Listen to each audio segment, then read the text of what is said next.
Hi there, Carl Massy, and welcome to this episode of Tips, Tools and Strategies.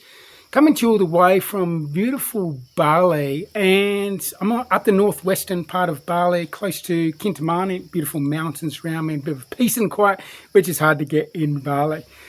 So this tip and tool and strategy is based on a recent book I finished, and it's called The Seeker and the Sage, and it's a second book on Stoicism by a client of mine I've been working for 10 years, best-selling author on Stoicism. Her last book was Reasons Not to Worry, Brigid Delaney.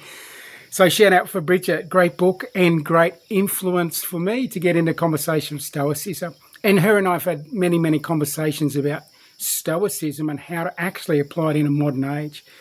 So I'm going to talk about one of the ones that I really like and that was probably one of the first strategies or Stoic principles that comes up in the book, The Sage and the Seeker. And it's this idea about understanding what we can and can't control. So the Stoics were very big on identifying as early as possible what you can actually control and what you can't. And then acknowledging what you can't control, acknowledging what you can control, and then putting all of your energy, your life force, your plasma into the things that you can control and not worrying about the things you can't control. Be aware of them because maybe they come your way and you need to do something with them. But really acknowledging there's just some things we can't control. I can't control this weather. It may rain on us as we're, riding back home. I can't control that, but I can control putting a poncho on to keep the rain off me. I might not, where we're staying here, there might be some stuff. When I'm doing some gardening around here, I can't control whether they're talking loudly, but I may be able to control with maybe a 10 or a 20 to say, oh, can you just disappear for a couple of hours and go and have a meal and that sort of stuff, come back in a couple of hours, and then I can create this peace for me. So this idea about being really clear about what we can and can't control. So there may be some authority influences, there may be some governmental rules and regulations and that sort of stuff that you have very little control over. So it's like, okay, acknowledge that is what it is. What can I control in relation to that? And then we sort of move and navigate our way around that. The second principle that I really like and I integrate into my life and have for many years now is the idea of doing challenges to go without stuff so that if you end up without stuff, you're going to be okay. And one of the easiest ones to explain is, well, one of the easiest practices, it's not easy to do, it's easy to explain, it's fasting.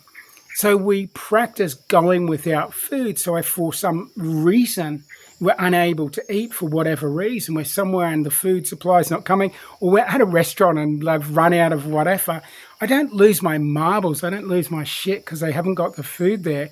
I've conditioned myself to fast for 5 days with water only, so I know I can handle all that stuff. I read lots of books. I read maybe anything from 2 to 4 hours a day, probably 60% fiction, 40% non-fiction, but I love it. So one time I challenged myself to not have my Kindle or read any books for 2 to 4 weeks, just to see if, this thing claps out, it breaks for whatever reason. I don't lose my marbles. I know I can survive without that book to read.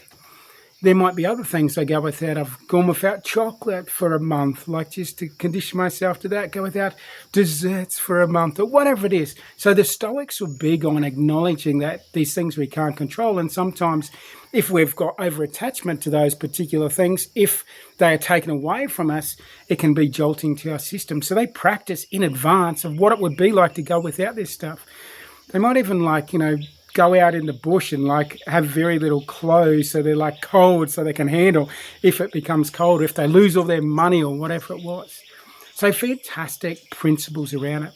So if you're new to Stoicism, Brigid's first book, which is an international bestseller, is Reasons Not to Worry, goes into the principles of Stoicism. And then this book is a fable. So again, using a central character there that goes through some adversity, how they get themselves back on track and how they have a look at their life so far and see how might Stoics principles have supported them. So there you go, some beautiful things there, understanding what you can and can't control, practicing going without, 2 basic Stoic principles, and there's more If you want more, go and read the book. And I'll have the details down below as well. But otherwise, have a fantastic day wherever you are on this gorgeous, incredible, beautiful planet of ours. All the very best and take care.